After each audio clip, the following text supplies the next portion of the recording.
Ooh, hello my friends, hope you are well. Recently, while between projects, I've been playing around with some little mini builds, and I thought I'd show you one that I've been having a lot of fun with, which is how to make and paint an easy flamethrower effect for your miniatures. Let's get into it. Swamp Rip Miniatures.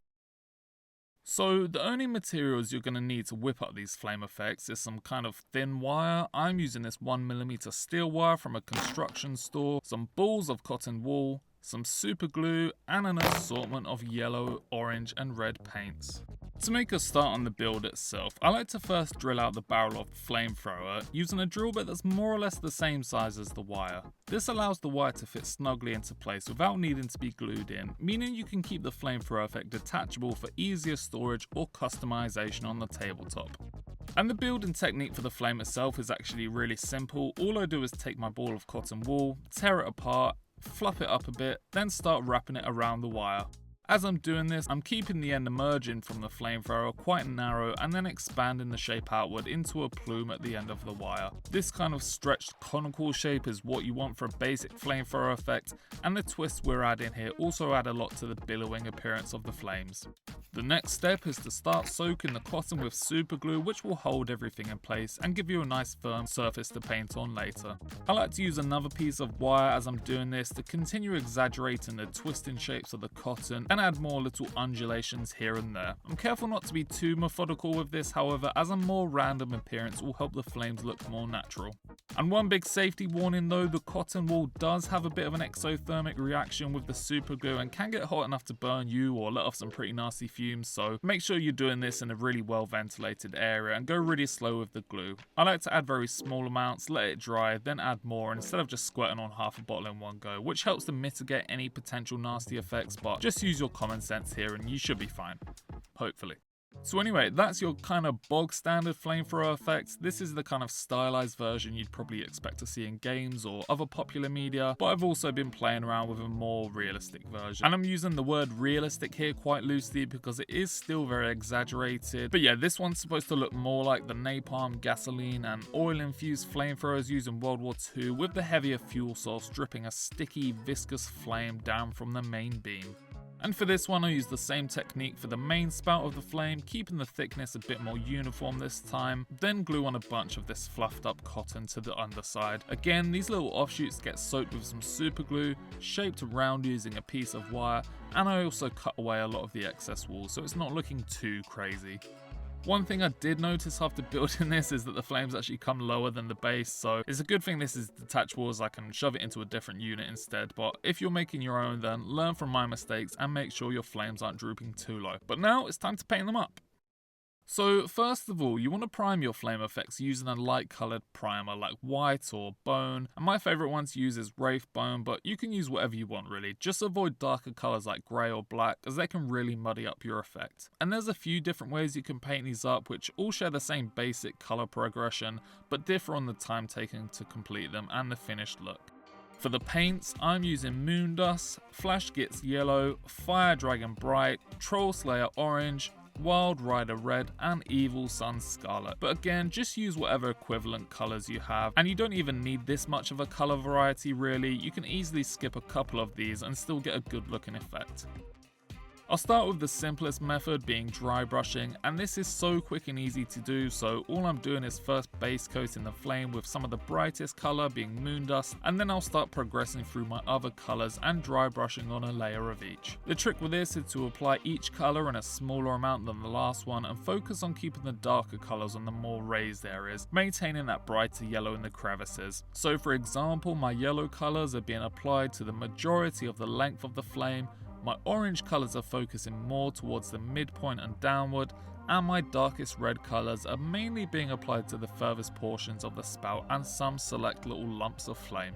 And boom, there we go. That probably only took like 5 to 10 minutes to do, and it's already a very convincing fiery paint job. So for anyone who's looking to pump some of these out quickly or who might not be very confident in painting in with the kind of traditional brush approach, this will definitely be your preferred method. But if you are feeling more confident, the traditional brush method is another great way to paint these, and you can follow the same approach widely speaking. Start with that bright yellow base coat and then add your following layers of oranges and reds to a smaller surface area of the flame, focusing your darker colours towards the end and the more raised portions. This approach does take a bit longer, but the main advantage is that you can be a bit more deliberate with your colour placement than the dry brushing method allows, and also if you like working whilst the colours are still wet, you can get some pretty good blends going on. As a quick comparison of the two, you can see that they're not dramatically different, but the traditional brush has allowed me to build up more of a varied look compared to the transition of the dry brushing. And if you're a better painter than me, which let's face it is not that hard, you can probably make this look even better. Anyway, the last approach, and the one I tend to go for, is a hybrid of the two, where I'll start by dry brushing the main bulk of the colours to get some easy transitions going, and then I'll come in with a traditional brush to finesse it a bit more and add some more variation to help the flames look a bit more random and natural. This technique's a good middle ground between the two previous ones, as it takes less time than painting the entire thing with a traditional brush, but adds more of a varied look than the dry brushing one alone. And I think all of these approaches work great really. You can use whatever one seems easiest to you, but the really important thing to bear in mind is keeping your flames brighter in the lower creviced areas and having your darker colours on the more raised outer extremities. This kind of goes against the typical miniature painting mantra, which is dark in the crevices and light on the raised sections, but for flames it's pretty much essential if you want them to look decent. The brightest part of the flame should be the areas closest to where the fuel source is being ignited, and gradually darken down to your oranges and reds as the flames lick away and dissipate. So yes, those are all looking pretty good now, and you can just leave them there if you want, but I like to do a couple more finishing touches to just add a bit more overall interest.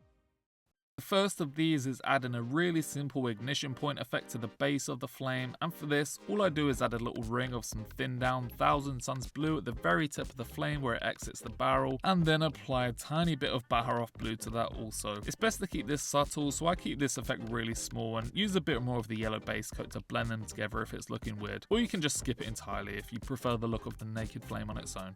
Then for the final step, I'm adding in a burnt muzzle effect using the classic method, a bit of Seraphim sepia down here first, let that dry properly, add some Drucci violet in the middle portion, again leave that to dry once more, and finally add some Nuln oil around the very tip of the barrel. You can use a dark blue wash instead of the Nuln oil if you have one for a bit more colour variety, but I couldn't be bothered to go to the shop, so Nuln oil it is. And there we have it, my friends. What do you think? Pretty cool or nah? Either way, as you've just seen, this effect is very quick and easy to make, and you won't need to go and buy anything fancy for it either, so it's a really cheap technique to do, which is never a bad thing. And as always, I hope you guys enjoyed this tutorial, as it's always fun making these how-to videos, it's a nice change of pace, so make sure to subscribe if you want to see more stuff like this, and leave a like or a comment down below to let me know if you'll be trying this out yourselves. I should be back with a diorama I'm quite excited about in my next video if all goes well, so stay tuned for that. But for now, I have been your friendly neighborhood swamp rat, and I will see you very soon in another video. See ya.